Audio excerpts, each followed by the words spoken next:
In digital Marathi, जनतेच्या हक्काचं व्यासपीठ। उल्हासनगर शहरातील कैलास कॉलनी येथील OX पार्क, जो नागरिकांच्या मानसिक शांती आणि विश्रांतीसाठी एक महत्त्वपूर्ण ठिकाण म्हणून ओळखला जातो, तेथे काही मुलांकडून नशेचा प्रकार सुरू असल्याचे उघड झाले आहे।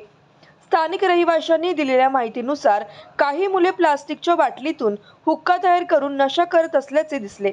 हा पार्क महिला, लहान मुले आणि वृद्धांसाठी एक शांत निवारा आहे।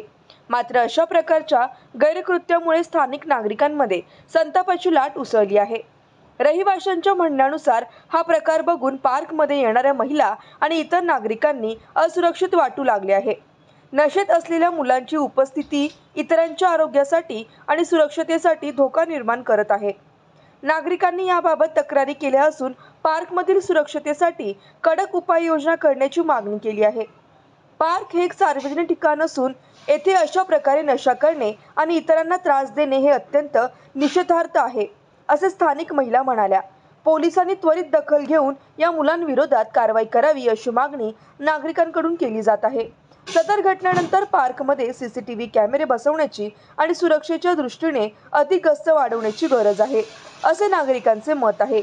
प्रशासनाने या घटनेची गंभीर दखल घेतली असून हुक्का आणि अशा प्रकारच्या नशेच्या वस्तूंवर त्वरित बंदी घालण्याची मागणी होऊ लागली आहे।